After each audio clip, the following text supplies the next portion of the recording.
Será que estamos mesmo a preparar os jovens para o mundo em que vivem? É uma pergunta que vale a pena fazer.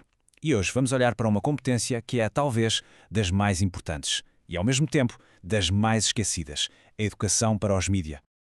Ora bem, vamos diretos ao assunto, com uma questão que é, no fundo, a mais importante de todas. Pensemos nisto. No meio de tanto, mas tanto ruído digital, memes, notícias, vídeos a aparecer a cada segundo, será que a malta mais nova tem as ferramentas para conseguir distinguir o que é verdadeiro do que é pura e simplesmente falso? Estão mesmo preparados para isto? E a verdade é que o panorama dos mídia hoje em dia é uma autêntica selva. A informação chega-nos à velocidade da luz e é grátis, mas vem de todo o lado. De jornalistas profissionais, claro, mas também de influencers e até do nosso vizinho.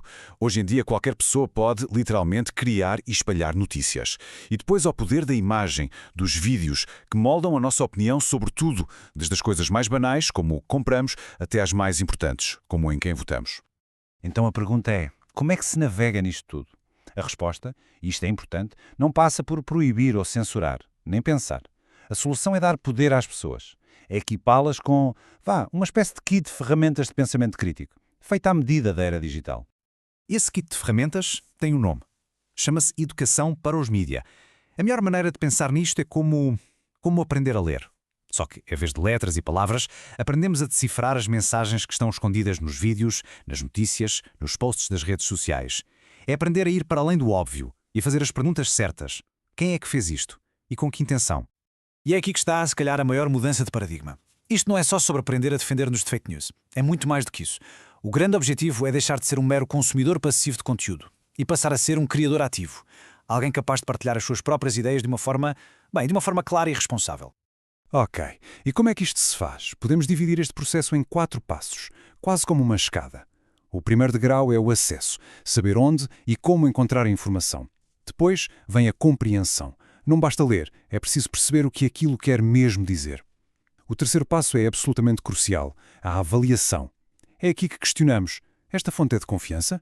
E por último, no topo, está a criação, a capacidade de sermos nós próprios a produzir e a partilhar conteúdo que tenha valor. Bem, tudo isto parece fazer imenso sentido, certo? Na teoria é perfeito. Mas, e na prática, como é que isto se traduz para o dia-a-dia das escolas? Vamos espreitar o que acontece no terreno e vamos usar o caso de Portugal como um choque de realidade. Ora, em Portugal, se formos ver o que está no papel, nos documentos oficiais, a educação para os mídia faz parte do currículo. Portanto, em teoria estava tudo resolvido. Só que na prática, a história é outra, completamente diferente. E quem nos conta essa história são os próprios professores, através do inquérito recente. Vamos focar-nos, por exemplo, nos professores bibliotecários. Eles deviam ser a linha da frente nesta matéria, não é? Pois bem, um estudo de 2021 revelou uma coisa, no mínimo, preocupante. Quase metade, estamos a falar de 47%, admite não ter tido qualquer tipo de formação específica nesta área. E a pergunta é óbvia: como é que se pode ensinar uma coisa para a qual não se foi preparado? E o resultado disto? Bom, é o que vemos aqui. As consequências são mais do que claras. Este gráfico mostra-nos os planos dos professores. E aquela barra mais alta representa a esmagadora maioria que diz que não vai incluir o módulo sobre mídia no seu plano de aulas. Ou seja, está no currículo, é oficial, mas na prática é simplesmente ignorado. Mas porquê? O que é que se passa? Bem, os professores apontam para um problema que é sistémico. Primeiro, as direções das escolas, muitas vezes, não consideram isto uma prioridade. Depois, como já vimos, falta-lhes formação. Para além disso, os programas das outras disciplinas são tão cheios que não há tempo. E, para ser sincero, há um problema prático. Como é que se avalia um aluno numa matéria destas? E é aqui que as coisas ficam mesmo interessantes, porque entramos num paradoxo gigante. Se perguntarmos aos professores, a grande maioria diz que a educação para os mídia é muito importante. Eles sentem esta necessidade no dia-a-dia com os alunos. Portanto, a vontade de fazer está lá. O que falta mesmo é o sistema, é o apoio, são os recursos para conseguirem pôr as mãos na massa. Mas nem tudo são más notícias. A parte boa é que não é preciso começar do zero. Não é preciso inventar a roda. A verdade é que já existe um plano, uma estrutura, para ajudar a resolver esta distância enorme entre o que se quer fazer e o que se consegue fazer. E quem é que já fez este trabalho de casa? A Unesco.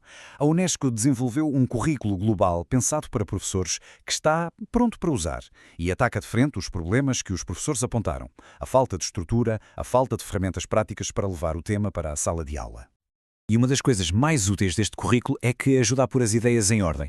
Por exemplo, distingue duas coisas importantes. De um lado, temos a literacia mediática, que é sobre perceber o quadro geral, o papel dos mídia na sociedade, o poder que têm. Do outro lado, temos a literacia informacional, que é mais prática, mais mãos na massa. Como é que se pesquisa, como é que se verificam as fontes, como é que se usa a informação de forma ética. Precisamos das duas, claro. Mas talvez o mais transformador seja o como, a forma de ensinar. Em vez daquelas aulas teóricas e expositivas, o que se propõe são métodos ativos. Dou um exemplo. Em vez de uma palestra sobre fake news, os alunos recebem uma notícia real e em grupo têm de fazer o trabalho de detetive, investigar se é verdadeira ou falsa e apresentar as provas. No fundo, é aprender fazendo. Ok, então o plano existe, as ferramentas existem. Qual é então o caminho a seguir? O que é preciso fazer para que isto tudo saia do papel e se torne uma realidade em todas as nossas escolas? Bem, não há uma varinha de condão, mas há um plano de ação muito claro. Primeiro, e talvez o mais importante, dar formação a sério e contínua aos professores. Depois, criar pontes entre as escolas e as universidades onde se investiga isto. É preciso também aproveitar ferramentas que já existem, como a plataforma LEM, cá em Portugal, que já junta imensos recursos. Mas a verdadeira chave, o segredo, é este. A educação para os mídia não pode ser uma disciplina fechada numa gaveta. Tem de estar em todo o lado, tem de ser falado em história, em português, até em ciências. E tudo isto nos deixa com uma reflexão final, uma grande pergunta. Durante séculos, ser alfabetizado significava saber ler e escrever. Era essa a base.